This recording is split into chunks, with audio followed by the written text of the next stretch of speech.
Coucou tout le monde, c'est Aude et bienvenue dans cette nouvelle vidéo qui est la présentation du coffret mini-album. Le tutoriel est sur la chaîne en deux parties, la première pour faire la boîte et la deuxième partie pour réaliser le mini-album. Donc voici comment se présente la boîte. Ici j'ai rajouté un titre focus sur l'automne. Donc vous l'avez en boutique aussi, il y a focus pour les 4 saisons, sur le printemps, l'été, l'automne et l'hiver. Donc c'est en 3 parties, il y a une base pour une première découpe, une deuxième découpe, moi je l'ai mise dans le blanc, et une troisième découpe pour le titre en lui-même. Donc la première partie, la base, je l'ai découpée 3 fois dans du noir pour rappeler la base de mon album. Ensuite j'ai mis du blanc et le orange pour le matage en fait de mon album. Ça rappelle, je vais y arriver aujourd'hui, c'est un peu compliqué, ça rappelle aussi ce que j'ai mis sur la boîte. Finalement ici je n'ai pas mis de papier de collection, je trouvais que c'était très joli avec cette couleur orange qui est un peu peps, et voilà, c'est vif, c'est l'automne. Et je n'ai rien fait sur les côtés de la boîte. Uniquement ici j'ai mis un die cut et une petite étiquette effet bois. J'aurais pu mettre un contour noir pour le die cut ici, le petit bouquet de fleurs, et je pense que ça aurait été mieux, ça aurait aussi rappelé le matage du reste, mais je l'ai pas fait. Voilà. Et en dessous c'est comme ceci.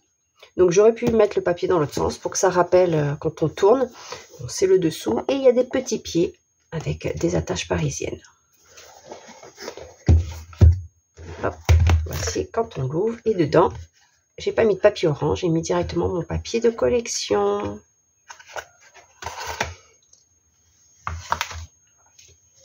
Il y a 4 cadres sur les 4 côtés. Donc c'est un cadre avec de l'acétate à chaque fois. J'ai mis des petits titres, des petites étiquettes, et il y a 13 pages, toutes identiques. Ce sont des pages pochettes, donc on peut mettre un livret photo à chaque fois dans chaque page. Ceci c'est pour des photos 9 par 13 maximum, avec des photos carrées ici sur les 4 côtés, et bien sûr on peut mettre des photos carrées ici si on le souhaite aussi. Donc chaque page se compose de la même manière. Il y a donc la page pochette, une pochette ici qui peut être mise dans l'autre sens parce que nous avons un carré ici, et un passant ici qui peut être mis aussi dans l'autre sens, ce qui fait qu'on peut avoir une petite variante d'une page à l'autre en ayant la même construction. Ce qui permet d'avoir quand même pas mal de photos. Donc le nombre de photos va varier en fonction. Si vous mettez comme ceci juste pour mettre une photo, si vous mettez les deux côtés, si vous faites un livret photo, vous pouvez mettre 3 à 4 photos.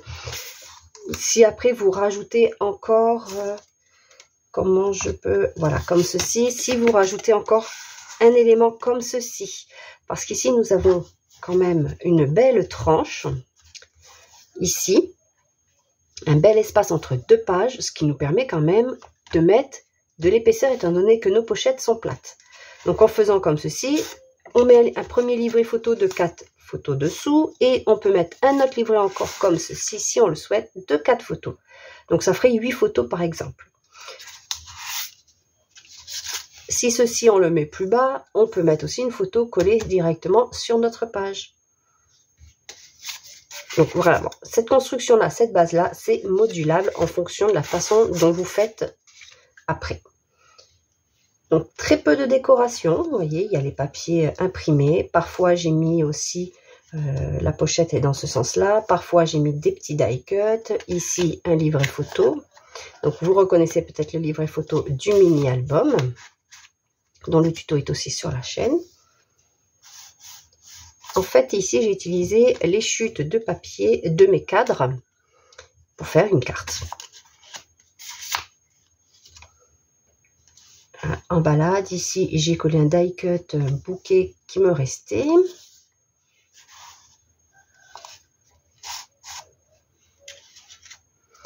Ici, je n'ai pas découpé, enfin, je n'ai pas placé la pochette, enfin, le passant, parce que de ce côté, c'était le passant. J'ai mis un cadre, j'en avais coupé un en plus, donc j'ai mis un cadre, vous voyez, les mêmes cadres rentrent aussi ici, et cette fois-ci je n'ai pas mis de papier pour bien le mettre en valeur. Ici, par exemple, il y a le papier imprimé.